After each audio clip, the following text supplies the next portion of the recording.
Bueno, Elisa, ahora vamos a presentar a la segunda ponente. Eh, Tenemos una jornada increíble, fue una excelente presentación de la de Héctor, pero bueno, vamos ahora con el paso a las mujeres, ¿te parece? Sí, así es. Bueno, Adelante, Felipe. gracias. Ella es ingeniera en computación, obtuvo el grado de maestría y doctorado en ciencias de la Escuela Superior de Ingeniería Mecánica y Eléctrica del Instituto Politécnico Nacional en los años 2003, 2005 y 2011 respectivamente. Durante el verano del 2011 realizó una estancia postdoctoral en la Universidad de Yale de Estados Unidos. Desde enero del 2010 hasta abril del 2019 fue profesora investigadora en ISIME. Actualmente es investigadora del Centro de Investigación de Computación de IPN, en donde es miembro del Laboratorio de Ciberseguridad. Pertenece a diferentes redes de investigación, tanto nacionales como internacionales. Es miembro del Sistema Nacional de Investigadores de México. Sus áreas de interés son la criptografía moderna, poscuántica, los dispositivos con recursos restringidos, la seguridad en ciberespacio, la votación electrónica, el diseño de aplicaciones criptográficas y los sistemas de información. Luego de realizar un breve detalle de su trayectoria, voy a presentar a nuestra siguiente ponente, Gina Gallegos García, y nos presenta el siguiente tema: problemas existentes y autocuidados criptográficos que deberían adoptarse con el uso de la tecnología de la información. Bienvenida, Gina, ¿cómo estás? Hola, hola, buenos días. Muchas gracias por la invitación. Estoy muy bien y espero que disfruten de la plática. Muchas gracias. Adelante. Voy a compartir mi Bienvenida, pantalla. Gina. Gracias. Exacto, para compartir tu pantalla. Ahora sí ya. Perfecto, ahí sí ya Ay, una solucionamos disculpa, el tema técnico. ahora sí ya la presentación. Me van a apoyar para ir moviendo las diapositivas, pero ya está. Ok, entonces ahora sí vamos a comenzar. Les comentaba, si podemos pasar a la agenda, por favor. Esa es la agenda que vamos a ir revisando. Bueno, les platicaba hace rato, vamos a abordar lo que son las tecnologías de la información, el Internet de las cosas, alguna numeralia interesante, cuáles son las aplicaciones de las tecnologías de la información, que les decía, no todo es miel sobre hojuelas, vamos a ver qué es lo que tendríamos que dar a cambio, vamos a citar algunos ejemplos de que sean, visto, que han sido muy sonados, que han sido los más ruidosos en términos de la invasión, podríamos llamarle la privacidad, y de ahí, bueno, mi objetivo es despertar el interés en que se den cuenta que verdaderamente necesitamos, pues, cuidarnos nosotros mismos, ¿no? Si no nos autocuidamos nosotros, pues no hay nadie más que lo haga. Y bueno, vamos a ver cómo, desde el punto de vista de la criptografía, cómo es que nos vamos a cuidar, y les voy a dejar algunas reflexiones para finalizar. Bueno, para empezar, quisiera comentarles que, bueno, en la actualidad, pues, sí, gracias. Nosotros, pues, utilizamos computadoras, equipos de cómputo, con diferentes finalidades. Una de ellas, pues, es almacenar información, procesarla, que tenga entradas, que tenga salidas, que la podamos transmitir, que podamos manipular los datos, etcétera. El uso de las tecnologías de la información o el hablar de las tecnologías de la información no solamente abarca o no solamente se enfoca, digamos, en el almacenamiento, sino también se enfoca en aquellos dispositivos que distribuyen la información, como lo pueden ser, por ejemplo, las televisiones, los teléfonos, etcétera. Las diferentes industrias que pudiéramos decir que están asociadas precisamente a las tecnologías de la información, pues es todo lo que está relacionado con hardware, software, electrónica, internet, etc.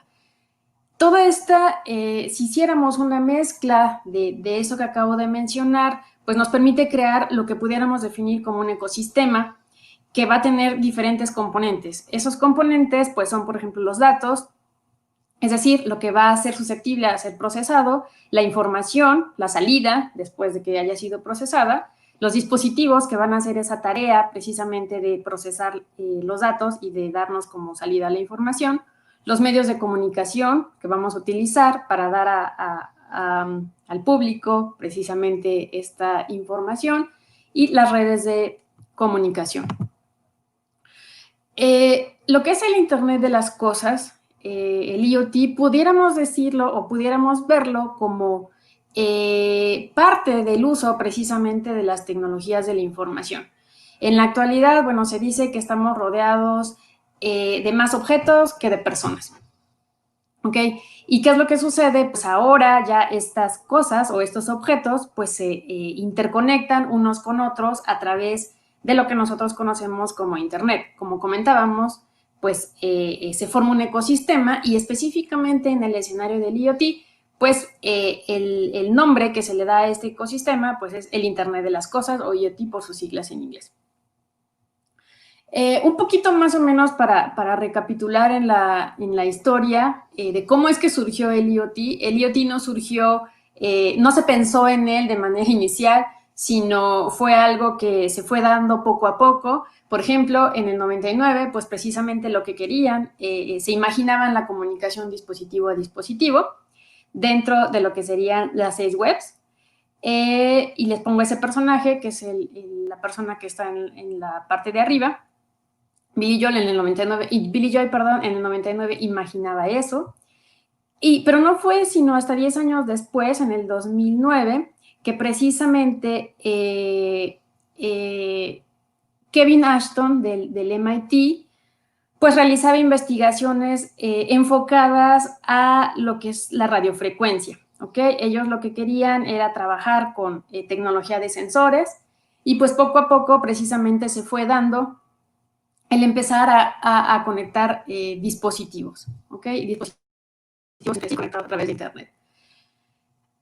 Un poquito de los números, de la numeralia interesante que pudiéramos mencionar en este sentido, bueno, pudiéramos observar que Gartner dijo o llegó a comentar en algún momento que justo en el año en el que estamos, pues iba a haber o predecía que iban a estar conectados 26,000 millones de dispositivos, ¿ok?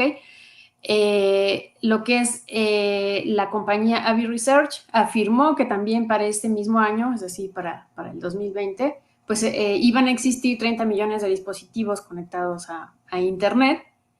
Y lo que fue Cisco hizo o puso un contador de conexiones en el que bueno, el cual estimaba precisamente cuántas cosas iban a estar conectadas desde julio del 2013 hasta el 2020. ¿Ok? ¿Cuáles son las aplicaciones precisamente de estas cosas que están conectadas o de estas, cuáles pudiéramos decir que son las aplicaciones de las tecnologías de la información? Bueno, pudiéramos irlas clasificando en aplicaciones de consumismo, aplicaciones de nosotros, los consumidores, que bueno, de alguna manera son aplicaciones que nos permiten automatizar, nos hacen nuestra vida más cómoda, nos ayudan a automatizar procesos, en fin, nos ayudan bastante, nos hacen la vida más fácil en pocas palabras. Pero también existe la vertiente empresarial, en donde, bueno, esa vertiente está enfocada en resolver o en ayudar, perdón, a automatizar, a resolver problemas puede ser medicina, de medios, de comunicación, transporte, educación y por último la parte de la administración de la infraestructura crítica pudiéramos llamarle. Algunos ejemplos precisamente de la parte le llamo yo del consumismo. Bueno, pues no vamos muy lejos. Ahora ya pues existen trajes a la medida para las mascotas. Nosotros podemos estar observando cómo se está comportando la mascota cuando estamos fuera de casa, podemos ver si tiene temperatura, podemos ver si está inquieto, podemos ver si ya comió, etcétera. O sea, ya no necesitamos estar en casa para poder atender a la mascota, porque la mascota ya va a estar conectada al internet. ¿Ok? La ropa, también en la actualidad, pues hay ropa que también se le llama ropa inteligente. Si bien recuerdo, no recuerdo exactamente si es Nike o Adidas, sacó unos calcetines de las últimas veces, que precisamente son especiales para corredores. ¿Ok? No hay que olvidar que tenemos la aspiradora inteligente, que ¿qué es lo que hace? Bueno, es el círculo que va explorando todo el piso de una vivienda, de un hogar, y al toparse con algún obstáculo, bueno, pues se da la vuelta. Entonces, bueno, ¿a qué quiero llegar? Si ustedes observan en las imágenes, pues tenemos todo, ahora todo está conectado a internet. La televisión, las bocinas, el reloj, la chimenea, absolutamente todo está conectado a internet. Inclusive hay un estudio que marca que, pues a partir de que empezó todo esto de las cosas conectadas a internet, pues el consumo o las compras de lavadoras, neveras, aspiradoras, pues subió, se vio el aumento precisamente del consumo de este tipo de dispositivos. En el enfoque de lo que es medicina y salud, pues podemos observar lo más común que vemos en la actualidad, pues son los relojes inteligentes. Ya la mayoría trae este tipo de dispositivos que pues en realidad están más enfocados a medir, no lo sé, los latidos del corazón, ver cuántos pasos damos al día, si a alguien le gusta la natación, pues ver cuántos metros hemos nadado, etcétera. También están los medidores de los de la diabetes. Una antes, por favor. Los de la diabetes también están esos dispositivos y bueno, ya también se tienen lentes de contacto inteligentes que lo que hacen es pues medir la cantidad de humedad que tiene el ojo conforme va pasando el día. En cuanto a los medios, pues, bueno, el hablar, hace rato estaba escuchando, el hablar de grandes volúmenes de datos, en donde esos datos pues son subidos a internet, bueno, todo ahora es prácticamente el Big Data, los medios de comunicación, etcétera. Todo eso también lo tenemos conectado a internet. El último ejemplo es precisamente la administración de la infraestructura. Ahora, con todo esto de pues las ciudades verdes, de los parques eólicos, de las máquinas de infraestructura, los robots que pintan coches, por ejemplo, tractores para la agricultura, etcétera. Bueno, ahora absolutamente, si ustedes observan, todo está conectado a internet. Y no vamos muy lejos. Ahora, con todo esto de la contingencia, pues la línea o la vertiente en cuanto a educación también nos lleva a recordar que estamos completamente conectados a internet. Existen aplicaciones que, bueno, le indican a los padres que ya viene la escuela de transporte de los niños, ya sea para que los reciban o para que los dejen en la puerta de casa. Y en la otra imagen es una imagen muy representativa porque ahora con todo esto, justo lo que estamos haciendo, utilizamos plataformas que nos permiten estar conectados aun cuando estemos en diferentes partes del mundo, como justo lo estamos haciendo ahora, ¿no? La computadora, la tableta, el celular, todos esos dispositivos que utilizamos precisamente en el área educativa. Sin embargo, todo esto que les acabo de mencionar es bueno, nos gusta, a todos nos gusta consumir, estamos pues muy contentos, yo siento, con todo esto que ya tenemos una vida más fácil, tenemos una vida más cómoda, etcétera. Pero ¿qué es lo que hay verdaderamente detrás de toda esta facilidad que tenemos? ¿Qué es lo que hay verdaderamente detrás de toda esa comodidad que tenemos con solamente hacer un clic?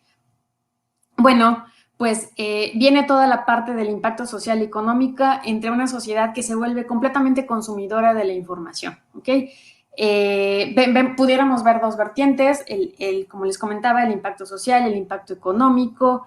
Como les comentaba hace ratito, las encuestas marcan que en el momento en el que se empiezan a tener todas estas cosas conectadas a Internet, pues ha aumentado precisamente el consumo de esas cosas. Sin embargo, la tecnología no es compatible con la privacidad del usuario, ¿okay? Y mucho menos con los datos. ¿Por qué? Porque se tiene o se puede ver, se puede observar como una invasión al espacio precisamente del usuario, ya que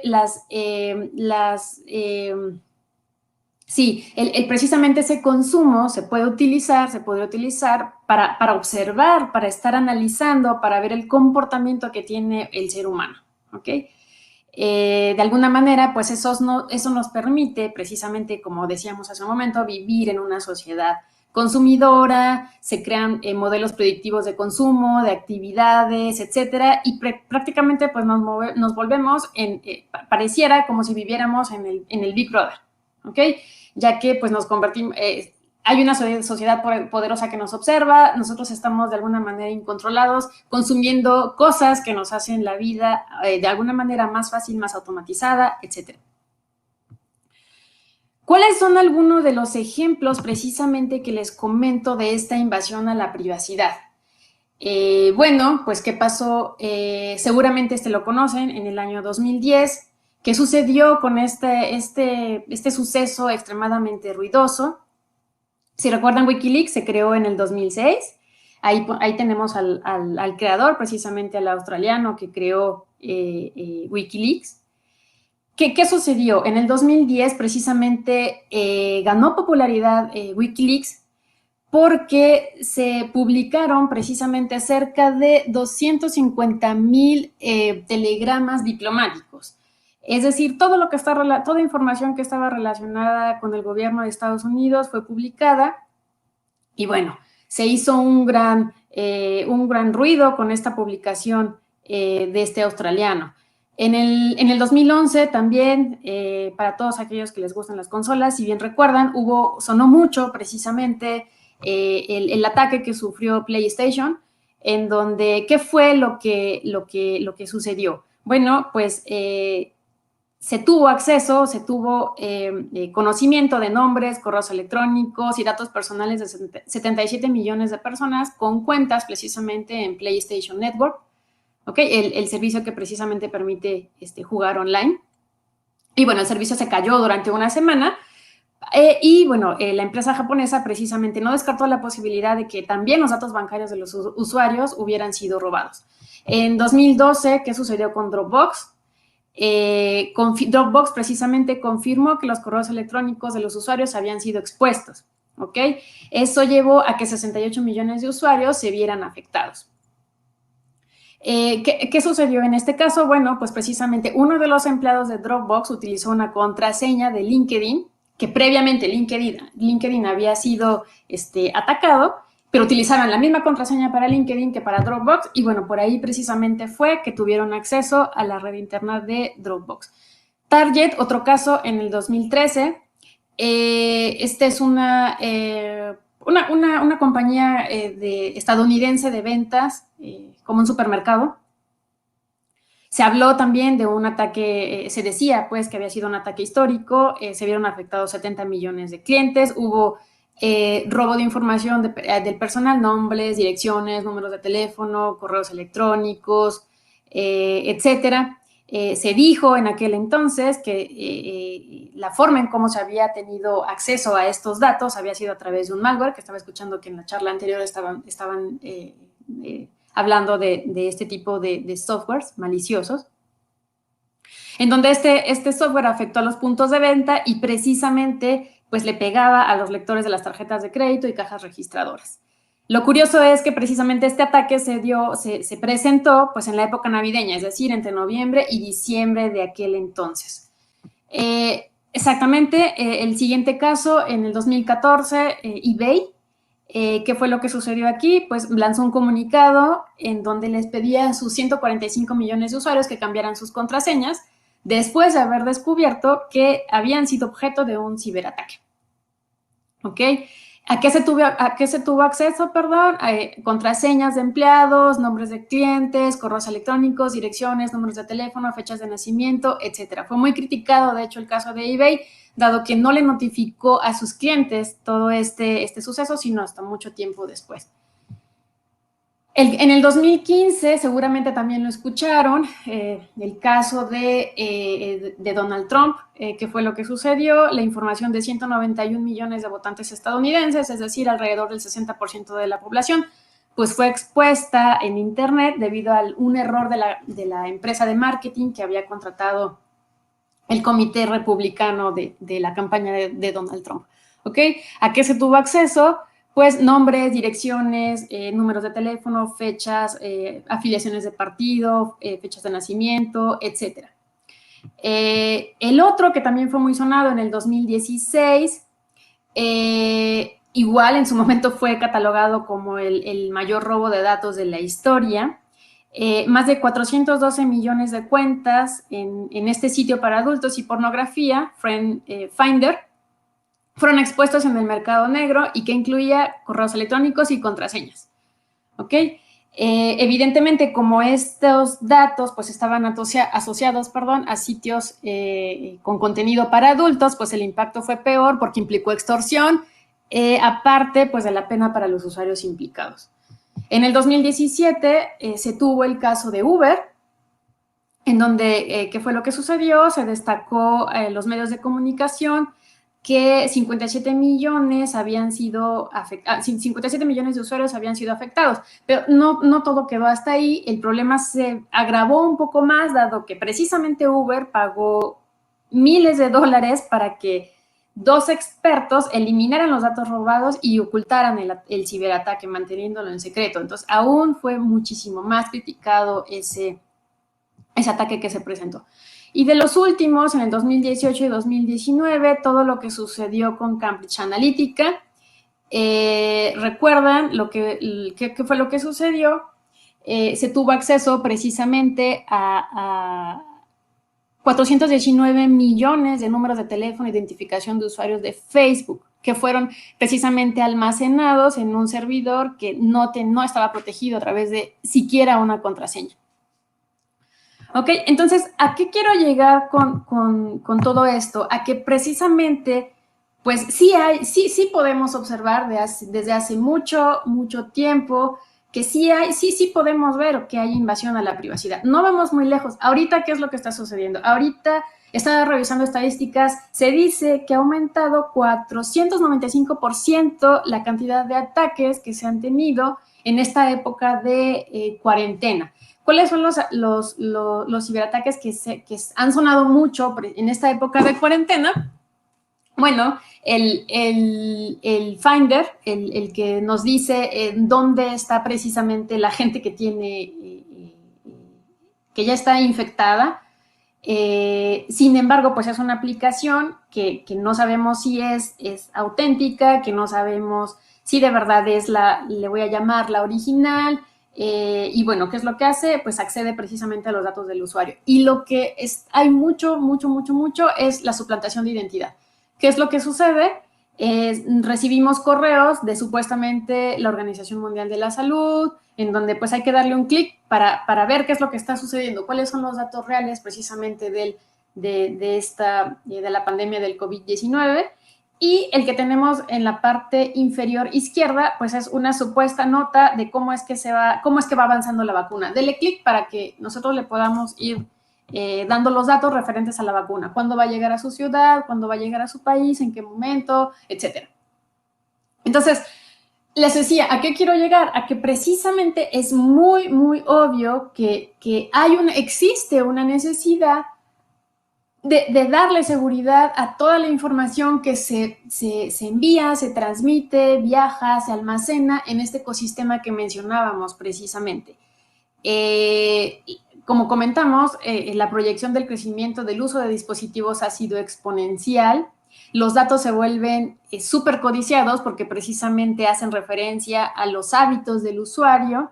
Pero ¿qué es lo que nos ayuda cómo es que podemos aminorar precisamente? ¿Cómo podemos hacerle la tarea más difícil al atacante? No estoy diciendo que con eso vamos a estar completamente salvados, sino que pudiéramos hacerle la tarea un poquito más, un poco que le cueste un poquito más de trabajo. Bueno, yo le denominé autocuidados, precisamente, si no nos cuidamos nosotros, nadie nos va a cuidar, ¿ok?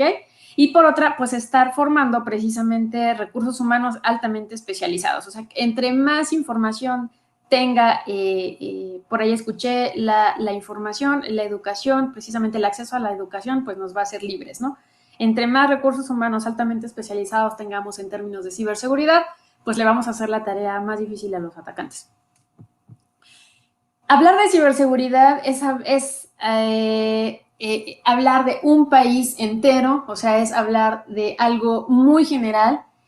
Puede abarcar desde seguridad en infraestructura, recuperación de información, protección para los sistemas de monitoreo, desarrollo de software seguro, aplicaciones de algoritmos, detección y caracterización de software malicioso, robustecimiento, inclusive biometría, pero la vertiente que yo les quiero mostrar este día es la vertiente de criptografía. Criptografía es parte precisamente de la ciberseguridad. Hablando en términos generales, el hablar de criptografía es, pudiéramos decir que es una ciencia que estudia las comunicaciones secretas, muy en términos generales. Antes se le conocía como un arte porque era utilizado por militares, era utilizado por grupos muy, muy cerrados, pero en la actualidad todo mundo utilizamos criptografía. Aunque no lo sepamos, todo mundo lo utilizamos. Sí, con el simple hecho de utilizar una computadora, con el simple hecho de utilizar un dispositivo celular, los niños que ahora nacen con los dispositivos móviles utilizan ya desde aquel entonces la criptografía. Hablando ya más en términos específicos, esta ciencia se enfoca en estudiar algoritmos y técnicas matemáticas relacionadas con básicamente 4 aspectos, no son los únicos, sino son los principales, 4 aspectos de la seguridad de la información: confidencialidad, integridad, autenticación y no repudio. ¿Cómo funciona? ¿Qué es lo que hay precisamente detrás de la criptografía? Hay una cosa muy, muy bonita que es que la criptografía trabaja con elementos secretos mejor conocidos como llaves. Eso hace que nosotros tengamos una clasificación de la criptografía en la que la podemos dividir en 2. Que cuando hablamos de criptografía de llave simétrica o llave privada y cuando hablamos de criptografía de llave asimétrica o llave pública. ¿Qué va a suceder cuando hablemos de criptografía de llave simétrica? Vamos a tener 2 entidades. Esas 2 entidades, si ustedes observan, tienen una llave del mismo color, es la misma llave, va a existir una simetría, de ahí el nombre de criptografía de llave simétrica. Vamos a tener un mensaje mejor conocido como texto plano. Vamos a tener un mecanismo que es el que va a tomar como parámetros de entrada el mensaje y esa llave que va a ser igual del lado del emisor A que del lado del receptor B. El resultado, como comentábamos, el resultado va a ser la información transformada, no va a ser la información como texto plano, va a ser información transformada que no va a poder entender nadie más que la entidad que conozca esa llave con la que se generó la transformación. Del lado del receptor va a utilizar esa misma llave que utilizó el emisor, el mismo mecanismo que utilizó el emisor, va a descifrar, como escuchaba hace ratito, va a descifrar el texto cifrado o criptograma y va a obtener el texto plano. Esto es la forma en cómo trabaja la criptografía de llave simétrica, pero no es la única que tenemos. Les decía, también vamos a tener criptografía de llave asimétrica o llave pública. De igual manera, vamos a tener 2 entidades, la entidad A y la entidad B. La diferencia aquí, si ustedes observan, es que vamos a tener elementos secretos, llaves criptográficas de diferentes colores. La entidad A va a tener su par de llaves y la entidad B va a tener su propio par de llaves. ¿Ok? En este mismo sentido, va a haber un manejo de llaves criptográficas en donde una de esas llaves va a ser pública, como su nombre lo dice, va a ser conocida por todos los receptores quienes se quieran comunicar de manera segura con esa entidad, y el otro elemento o la otra llave va a ser una llave secreta, solamente conocida por el dueño de ese par de llaves. De tal forma que lo que vamos a hacer o lo que vamos a transformar con una llave del lado del emisor, lo vamos a eliminar esa transformación con la contraparte de la llave que hayamos utilizado precisamente del lado del emisor, con la llave contraparte. Si ustedes observan, vamos a tener texto plano, criptograma, del lado del receptor, texto plano, pero observen las llaves que estamos utilizando. Si ustedes observan del lado del emisor, el emisor está utilizando una de las llaves del receptor. Esa llave tendría que ser la llave pública, la que es conocida por cualquier entidad que se quiera comunicar de manera segura. Y del lado del receptor vamos a utilizar precisamente, como les decía, la contraparte de esa llave que está utilizando el emisor. Tendría que ser la llave dorada del emisor, del receptor, la que está utilizando en su momento la entidad receptora.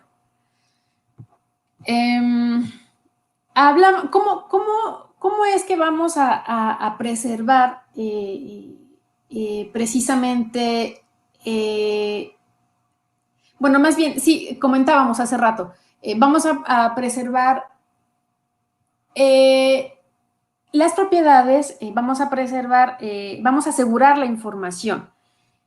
Habíamos comentado precisamente la criptografía nos ayuda a preservar 4 aspectos de la seguridad de la información: confidencialidad, integridad, autenticación y no repudio. ¿Pero qué es eso? Cuando hablamos de confidencialidad, ¿a qué nos referimos?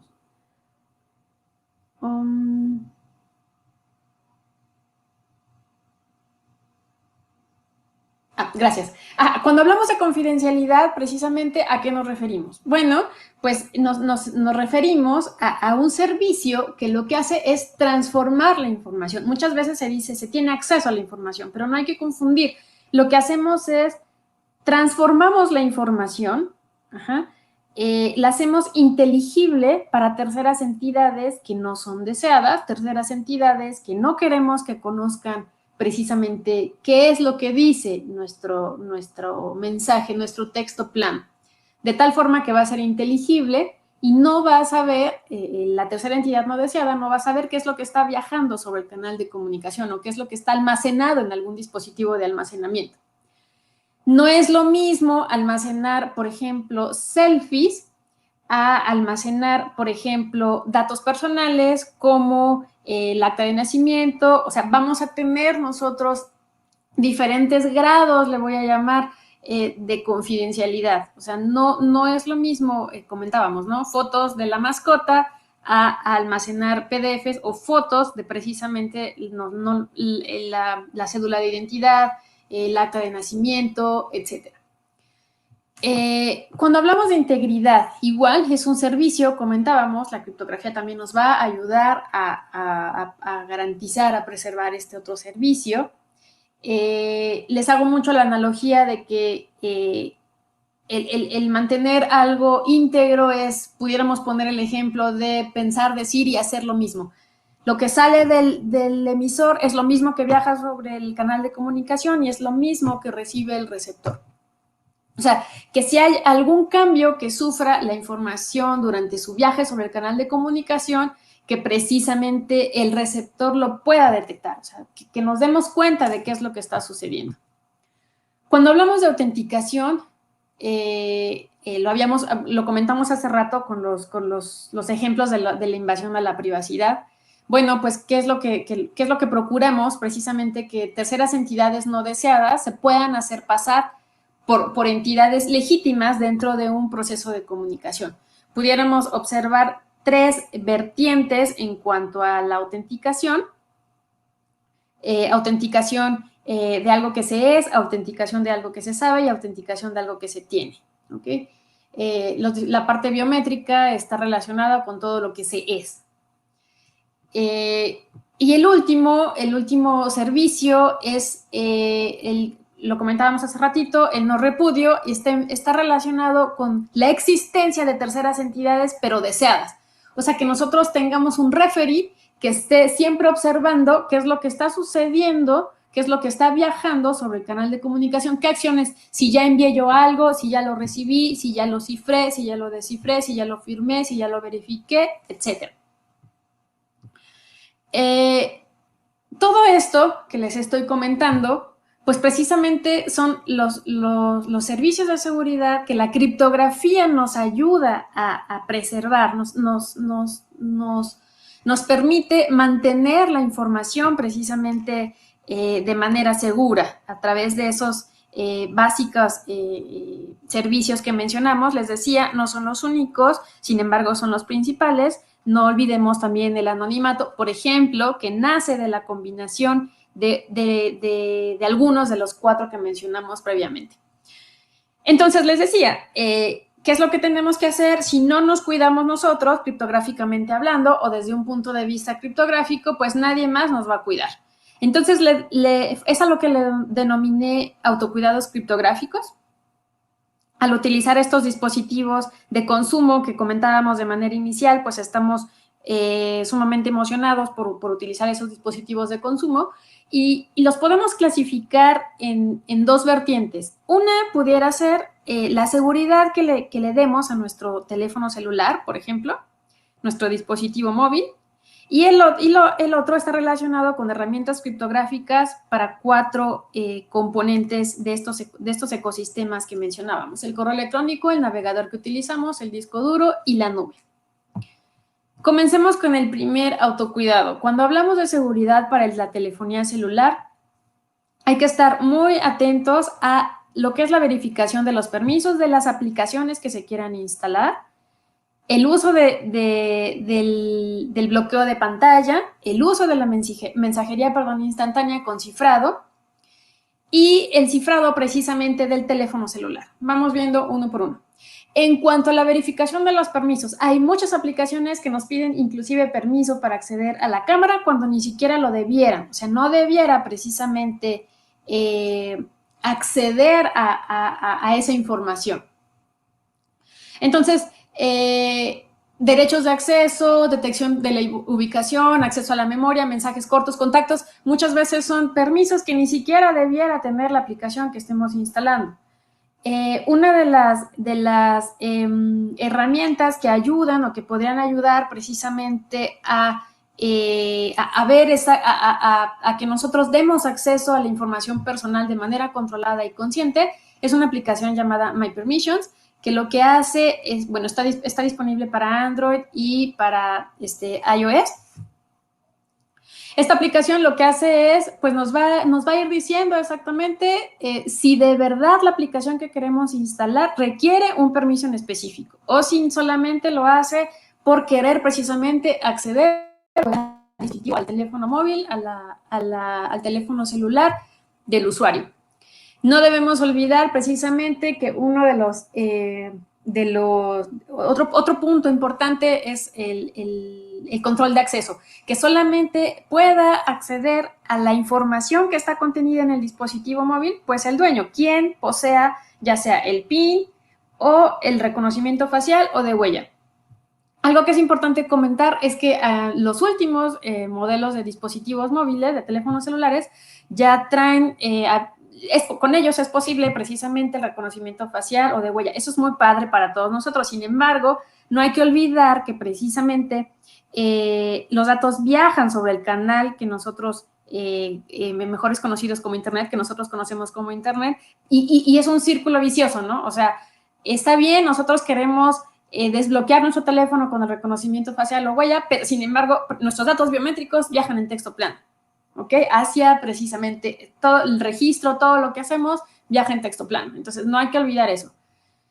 En cuanto a la mensajería instantánea, todo el mundo utilizamos WhatsApp, algunos pocos utilizamos Telegram y algunos más pocos, la menor cantidad de usuarios utilizamos Signal. Signal es conocido como la mejor aplicación de mensajería instantánea, ya que tiene cifrado end-to-end, de punto a punto. ¿Ok? Es de código abierto, precisamente, toda esta aplicación. Entonces, eso hace pues que se pueda probar, que se pueda ver, que se pueda revisar el código, etcétera. Telegram, por ejemplo, únicamente tiene cifrado end-to-end para cuando habilitamos hay una opción para habilitar el cifrado seguro, y se dice que WhatsApp pues precisamente copió, o le voy a llamar adoptó el protocolo que se trabaja en Signal. Sin embargo, pues ahora ya Telegram es de Facebook.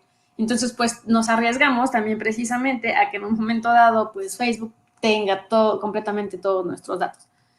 Y bueno, por último, el cifrado del teléfono celular. ¿A qué nos referimos? Le puse entre comillas teléfono celular porque nos estamos refiriendo precisamente a la información que está contenida dentro del teléfono celular. Ok, ¿qué otro autocuidado? Hablando en términos del correo electrónico, ¿qué otro autocuidado precisamente podemos tener nosotros en cuanto a la vertiente de correo electrónico? Bueno, podemos observar 3 herramientas. No son las únicas, sin embargo, son como que las que más suenan. GNUPG fue creado en 1999, comentábamos, hace rato hablábamos de código abierto. Esta también es una herramienta de código abierto, está respaldado por el gobierno alemán, precisamente en aquel entonces se respaldó para cifrar correos. Tiene la posibilidad de manipular criptografía de llave simétrica y de llave asimétrica. Veíamos hace rato cuál es la diferencia entre una y otra. Eso nos permite que podamos cifrar con algoritmos precisamente, como su nombre lo dice, de llave simétrica, o que podamos cifrar con algoritmos de llave pública, o inclusive firmar. No nada más nos quedamos con procesos de cifrado, sino también vamos a procesos de firmado. Otra herramienta es Enigmail, es un complemento para los browsers Mozilla, para Mozilla y Netscape. Y para el cliente de correo electrónico, Thunderbird. Es accesible para Windows, Mac y Linux. Y en específico tiene la bondad de que es una herramienta que nos permite generar llaves. Se pueden generar las llaves criptográficas a través de esta herramienta o a través de una aplicación ajena a ella. La otra herramienta o el otro autocuidado que le denomino yo para correo electrónico es ProtonMail. Es un servidor de correo que fue creado en Suiza, en un centro de investigación, y habilita precisamente el cifrado a través del cliente. Se dice que es, bueno, ustedes sabrán, las bases de datos de los correos electrónicos, pues muchas veces son vendidas, ¿no? Entonces se dice que esta es la única que no ha podido ser vendida al mercado negro. Hablando en cuanto al navegador, ¿qué herramientas pudiéramos tener para el navegador? Bueno, podemos ver 3. El primero es HTTPS Everywhere. ¿Qué es lo que hace? Este primero, luego está el uBlock Origin y el NoScript. ¿Qué tenemos con el primero? En el primero, lo que nos permite, o la bondad que tiene, es que dentro de páginas web que no hacen, que no tienen una transferencia de datos cifrada, pues nos la va a convertir o nos la va a volver en cifrada. Está disponible para Mozilla, para Firefox y para Google Chrome. El otro es un complemento de código abierto, bloquea las solicitudes de seguimiento y anuncio. Como bien sabemos, como comentábamos hace rato, ¿no?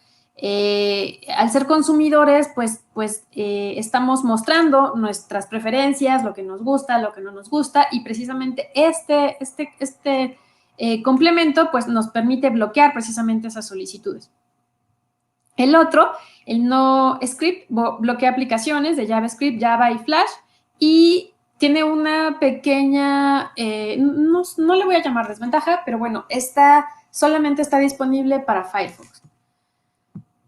Hablando en cuanto al disco duro, ¿qué pudiéramos hacer en cuanto a herramientas criptográficas para el disco duro? Bueno, podemos observar 3, VeraCrypt, TrueCrypt y BitLocker. ¿Qué tenemos en el primero? VeraCrypt lo que permite es cifrado a nivel de las carpetas contenidas en un dispositivo de almacenamiento, llámese una computadora, llámese un dispositivo móvil, un medio extraíble, etcétera. O sea, permite cifrar, permite que nosotros preservemos el servicio de confidencialidad en nuestra información. Es de código abierto y está disponible para Windows, Mac y Linux. TrueCrypt nació en el 2014, tiene una pequeña observación, dado que no se ha actualizado desde el 2014. Sin embargo, utiliza algoritmos que son estándar en la actualidad, como por ejemplo puede ser el AES, que es un algoritmo correspondiente a la criptografía de llave simétrica. Utiliza Serpent y Twofish, que fueron de los finalistas precisamente a ser estandarizados por el gobierno de Estados Unidos para ser el estándar de cifrado de datos. No nada más nos permite garantizar el servicio de confidencialidad, sino que también nos permite garantizar el servicio de integridad a través de lo que son las funciones hash, como la SHA con una salida de longitud de 512 bits. El otro es BitLocker, que está desarrollado por Microsoft.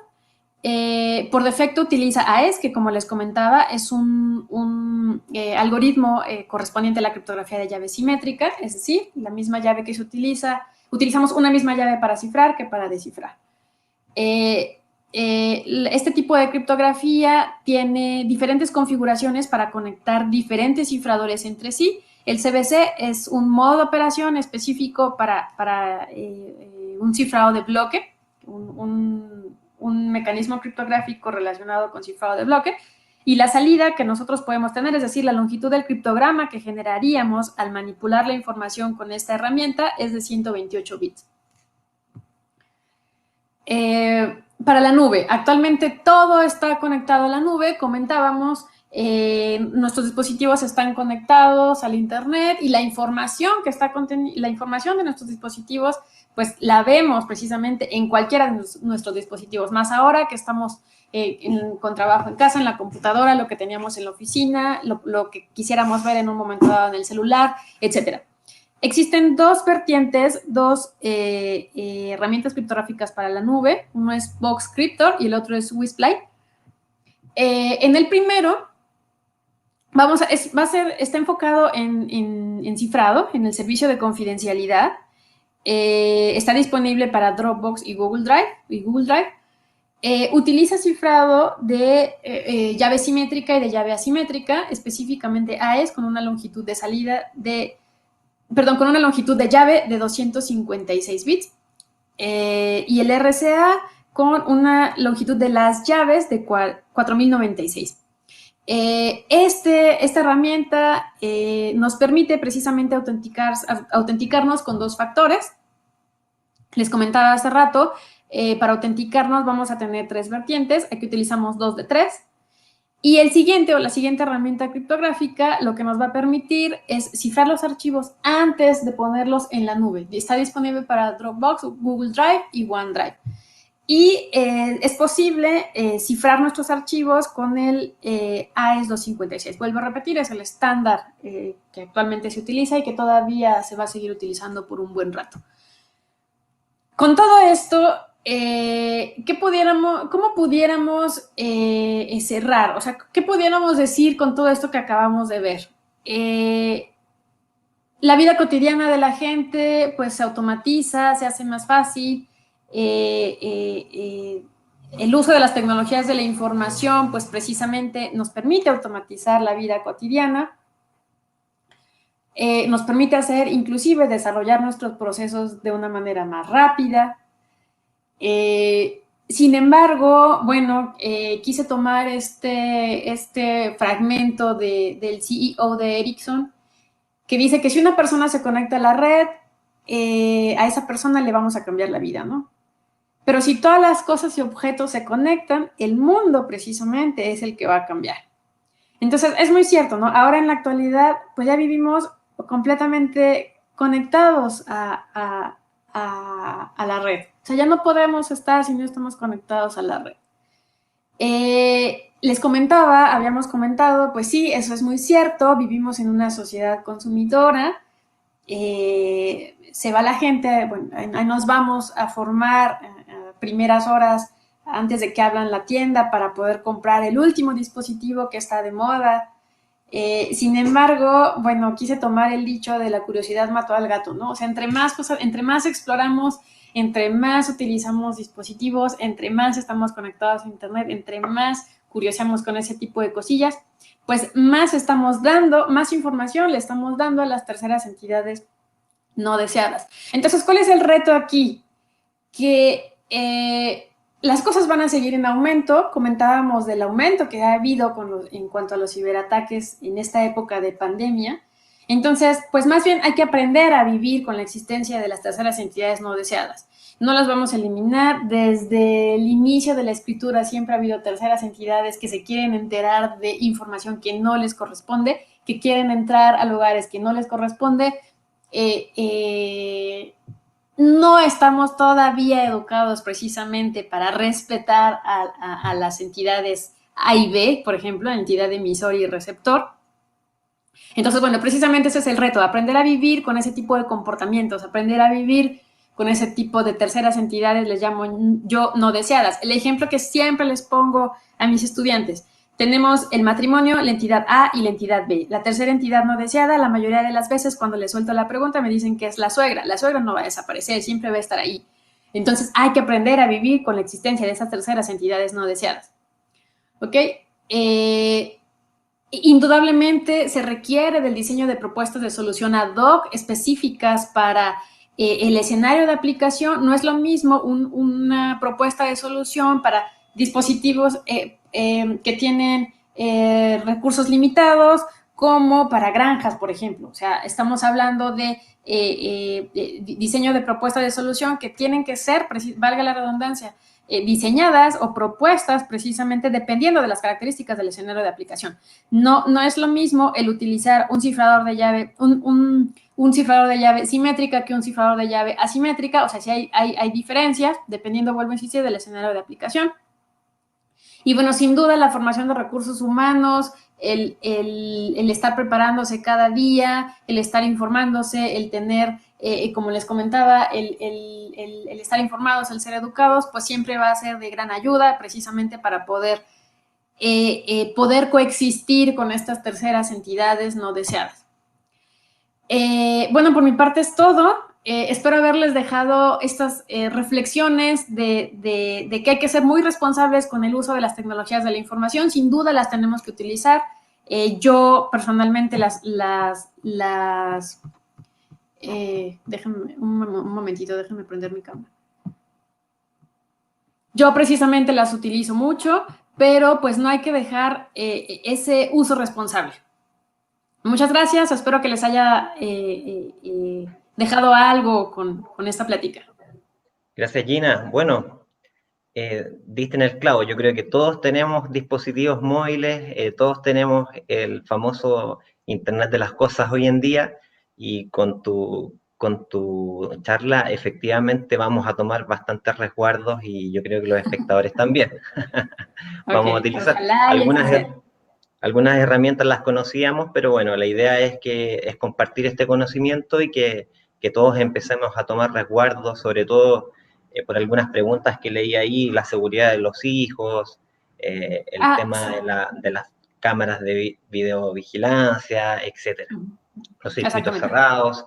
Así que, bueno, te agradezco. Ahora vamos a partir con las preguntas, a ver si nos puedes ayudar. Mira, Oscar Santana nos hace la siguiente consulta: si han hackeado a las grandes empresas, ¿cómo evitaremos que nos hackeen a nuestras casas inteligentes? Esa es una pregunta muy interesante.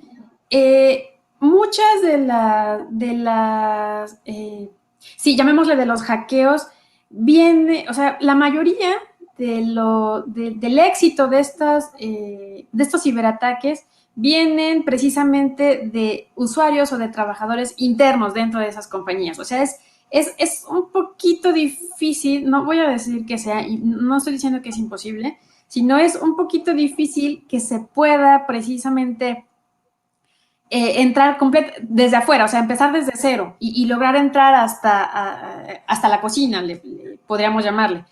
La mayoría de las veces sucedió en el caso de Dropbox. O sea, Dropbox, el mismo empleado utilizaba una misma contraseña para LinkedIn que para Dropbox, perdón. Pero fue precisamente, o sea, son errores precisamente del ser humano, o sea, son errores que cometemos nosotros precisamente al no prestar atención en ese tipo de cosas. Entonces, yo más bien me voy por la idea de no tener miedo en cuanto a que nos vayan a llamémosle hackear, no me gusta mucho utilizar ese término, pero bueno, llamémosle ahorita hackear.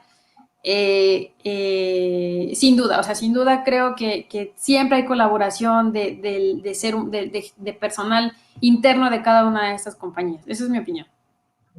Muchas gracias. A ver si vamos con la siguiente. Diofanor Rodríguez. En la tarea de la innovación, no, disculpa, en el tema de invasión de la privacidad en el Internet de las cosas, como las cámaras de vigilancia, ¿qué se debe hacer para proteger este tipo de elementos que están en todas partes? Bueno, lo que te comentaba anteriormente.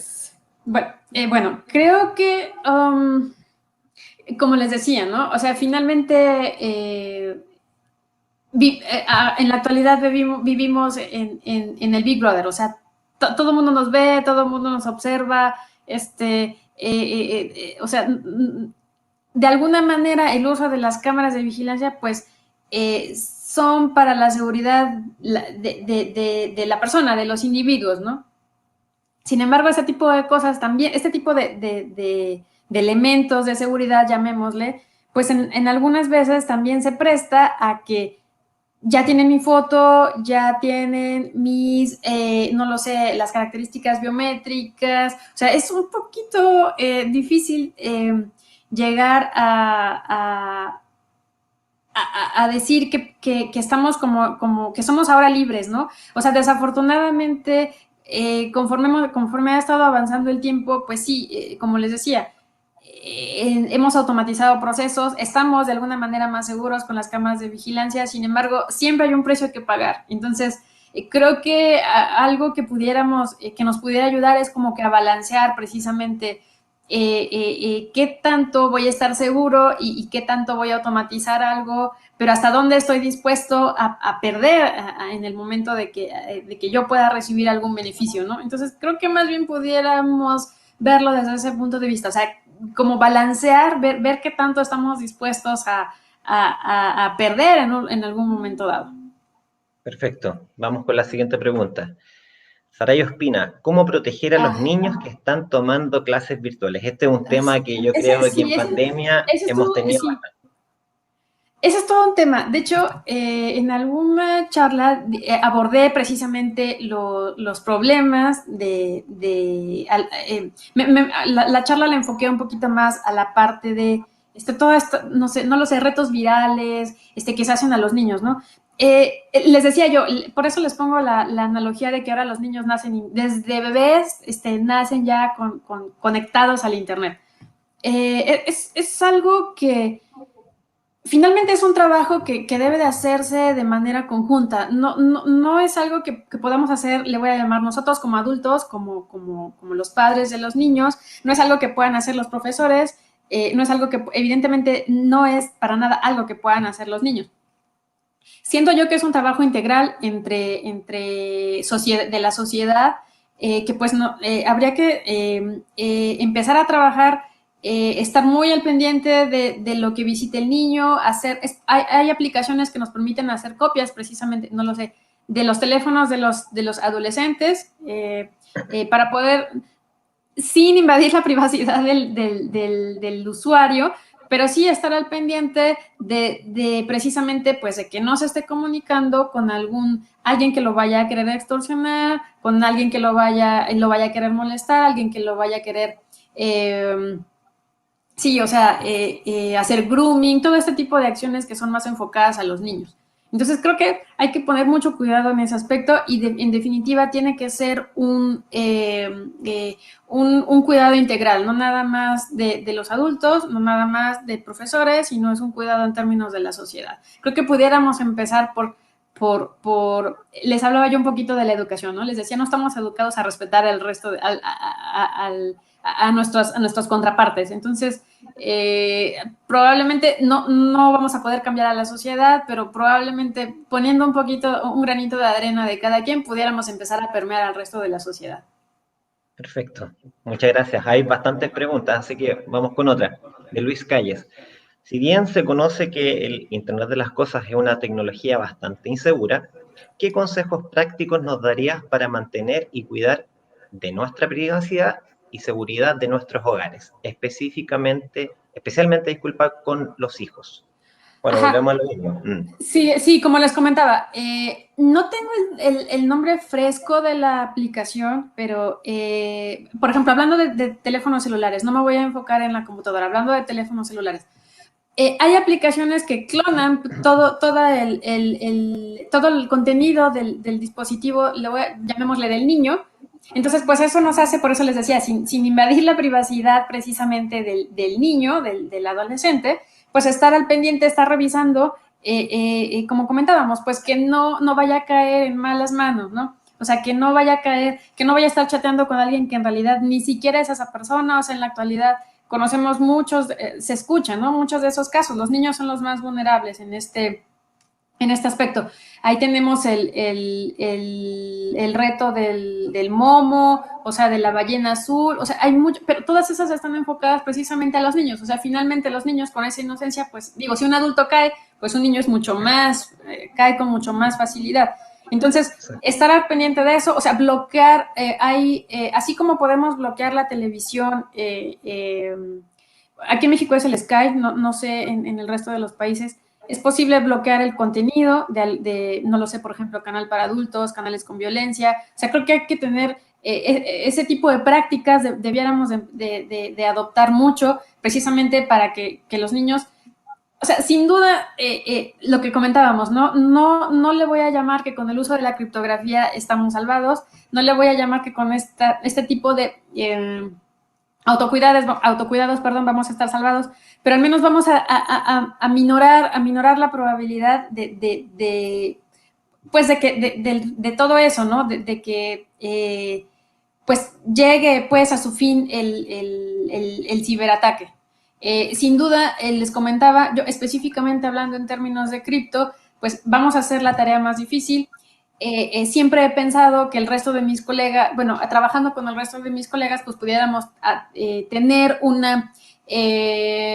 no lo sé, una protección integral que integre, lo comentábamos, ¿no? Biometría, criptografía, esteganografía, diseño de software seguro, detección de intrusos. O sea, es hablar de un mar de posibilidades. Entonces, pues yo empezaría por ahí, bloqueando contenidos, estando al pendiente de los dispositivos del niño, les decía, clonando precisamente el teléfono celular, por ejemplo. Muchas gracias. Otra pregunta, Nicolás, contador. Es de la casa él. Para transportar información sensible por los medios de almacenamiento portables, ¿qué recomiendas? Sí, estas aplicaciones que yo les mencionaba tienen inclusive, los que son para disco duro, tienen inclusive la opción de cifrar, si nos enfocamos en confidencialidad, tienen la opción de cifrar precisamente dispositivos extraíbles. O sea, estas aplicaciones que les mencioné dan la posibilidad de no nada más cifrar carpetas, de no nada más cifrar una computadora, sino dan la posibilidad de cifrar dispositivos extraíbles, perdón, USBs, micro SDs, etcétera. Perfecto. Hay bastantes preguntas, así que vamos con otra. ¿Cómo ha afectado el uso de la tecnología cuántica al desarrollo de la criptografía? Esa es una muy buena pregunta. No lo comenté, pero hablando en términos de criptografía asimétrica, la criptografía asimétrica, la seguridad de la criptografía asimétrica descansa en la dificultad de resolver problemas matemáticos que se creen difíciles. ¿A qué me refiero a problemas matemáticos que se creen difíciles? son problemas matemáticos que son difíciles de resolver por dispositivos, por computadoras, por elementos con los cuales tenemos en la actualidad. Por ejemplo de este tipo de problemas, factorizar un número en sus dos elementos primos, encontrar el exponente de una, valga la redundancia, de una exponenciación, cuál es el elemento exponente al cual elevamos una base. Esos son los problemas en los que descansa la seguridad de la criptografía de llave asimétrica. Sin embargo, que con el paso del tiempo, evidentemente, bueno, el poder de cómputo ha ido aumentando poco a poco, ¿no? Antes teníamos, no lo sé, o sea, computadoras Pentium, ahora ya tenemos procesadores computadores que no nada más tienen un solo procesador, o sea, va aumentando precisamente el poder de cómputo. Entonces, eso va haciendo que precisamente el poder de cómputo le voy a llamar llamémosle la fuerza, la capacidad del cómputo, pues precisamente se vaya observando que esos problemas que se creían eran difíciles, pues poco a poco, de una manera poco a poco, van a ir siendo mucho, le voy a llamar, se van a ir acercando a la línea de la facilidad. Eso ha estado haciendo que precisamente la comunidad científica esté diseñando en la actualidad esquemas de criptografía asimétrica que ahora sean precisamente resistentes a ataques que puedan ser efectuados con computadoras cuánticas. ¿A qué nos referimos? A que vamos a tener esquemas criptográficos que aún teniendo computadoras el poder de cómputo que tiene una computadora cuántica, pues aún sigan manteniéndose de manera segura. De hecho, en la actualidad hay un concurso, hay un proceso de estandarización que está corriendo, empezó en el 2017. Está corriendo ese concurso y pues ese concurso es para precisamente seleccionar a los algoritmos que van a ser estándares y que se van a utilizar como lo es ahora AES, por ejemplo, y que se van a utilizar y que van a tener la característica de ser resistentes a ataques que sean efectuados inclusive con computadoras cuánticas. Muchas gracias. A ver, hay bastantes preguntas. Yo no sé si vamos a tener el tiempo para contestar todas, pero vamos a ver. Les dejé si no da tiempo, ahí les dejé mi correo y contesto siempre. Muchas gracias. ¿Cómo crear una cultura basada en la ciberseguridad? Eso es muy importante. Les decía yo, desde hace un par de años formo parte de una red que está enfocada en precisamente educación. Mi tarea ahí es precisamente le llamo yo concientizar, el hacer que seamos más conscientes, el hacer que seamos, tratar de poner los pies en la tierra y darnos cuenta que de verdad es necesario el proteger nuestra información, el proteger, el cuidar que la gente, que el resto de los usuarios pues tengan acceso a nuestra información. Nosotros mismos somos muy, le voy a llamar, pues ejecutamos prácticas de subir fotos, de poner en redes sociales, ya me fui acá, ya regresé de acá, ahora estoy aquí, ahora estoy allá. O sea, nosotros mismos pues hemos expuesto nuestros datos de alguna manera, pues, de alguna manera consciente o a propósito. Entonces, creo que, y bueno, ahora con todo esto de los millennials, pues precisamente se dan mucho ese tipo de prácticas, ¿no? Entonces, híjole, creo que es algo complicado. No voy a decir que es difícil, pero les decía yo, hay que empezar o sea, tendríamos que reeducar otra vez a la sociedad. O sea, les comentaba yo, o sea, empezar a tratar de no ser tan, llamémosle, ventilados en cuanto a nuestro comportamiento, el empezar con no estar diciendo a dónde vamos, qué hacemos, cuántos hijos tenemos, a qué hora comemos, con quién dormimos. O sea, el empezar creo que por ahí, de manera individual, pues nos va a hacer que poco a poco vaya otra vez tomando su cauce el volver a tener un poquito de privacidad, porque desde que estamos conectados a Internet, precisamente se nos acabó la privacidad. Entonces, creo que pudiéramos empezar de manera individual a intentar ser un poco más cuidadosos, a ser un poco más mesurados en lo que compartimos en nuestras redes sociales. Creo que por ahí pudiéramos empezar y de alguna manera yo creo que pues haciéndolo de manera individual, pues poco a poco pudiéramos permear con el resto de la sociedad. Al menos eso es mi Perfecto. opinión. Nos vamos con las últimas dos preguntas, ¿ya? Kevin, ¿cómo podemos evitar que nuestros dispositivos de Internet de las Cosas sean filtrados en los buscadores como Shodan, por ejemplo? Es algo como lo que comentábamos hace ratito, ¿no? O sea, desafortunadamente, con el hecho de estar conectados, les decía, ¿no? O sea, que hay que dar a cambio. O sea, vamos a estar conectados a Internet, vamos a hacer nuestra vida más fácil, vamos a hacer la vida más cómoda, pero hasta qué tanto estamos, por eso les decía yo, qué tanto estamos dispuestos a perder. O sea, habría, no estoy tan segura de que podamos librarnos de esos, de ese tipo de buscadores. Sin embargo, o sea, no lo sé, el empezar a utilizar, les decía yo, este tipo de herramientas tal vez pudiera ayudar a disminuir un poquito ese tipo de buscadores. Cuiden las páginas que visitan, no los hay que ser muy, muy cuidadosos en ese aspecto. Perfecto, muchas gracias. Vamos con la última pregunta de Juan.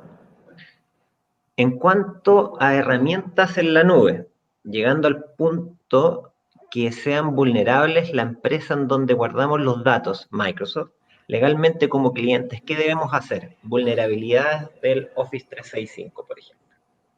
Ok, bueno, hablando en términos de...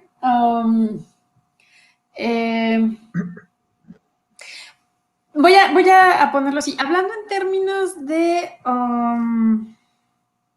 llamémosle legalidad, es otro tema, ¿no? O sea, también, precisamente por eso es que le voy a llamar los acosadores acosan vía, utilizando las tecnologías de la información.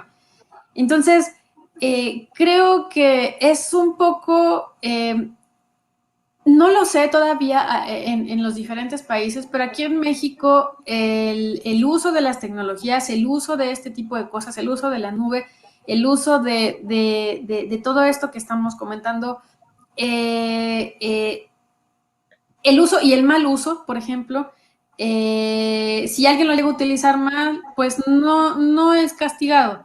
Entonces, apenas está pues en pañales, le voy a llamar, si habrá algunas iniciativas que apenas estén empezando a trabajar en ello, pero hablando en términos de legalidad, pues creo que es difícil el, el, el abordar ese punto. O sea, es cierto, existen vulnerabilidades en la nube que nosotros mismos utilizamos, pero, o sea, algo que pudiéramos, que pudiera ayudar a disminuir el ejemplo que poníamos de cifrar, no lo sé, el cifrar nuestros archivos antes de subirlos a la nube.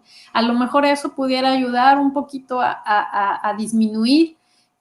Vuelvo a insistir, lo disminuimos, más el eliminarlo es, creo, por eso les digo, es querer cambiar a la sociedad y eso no es, o sea, a lo mejor va a poderse dar, pero no tan pronto como el aumento que se tiene del uso de los dispositivos móviles, el uso de las tecnologías de la información.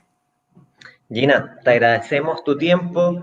Muchas No, a gracias. ustedes, muchas gracias. Tratamos de leer todas las preguntas, que son bastantes. Ahí te pedimos si te escriben por Twitter, tratar de responder las preguntas que nos quedaron en el tintero. Bueno, Claro que sí, a la orden. Muchas gracias a Diego, al organizador, muchas gracias a Cristian por haberme invitado y muchas gracias a ustedes, Elisa y Felipe. bueno, Gracias, muchas Gina. gracias. Saludos. Hasta luego. Saludos.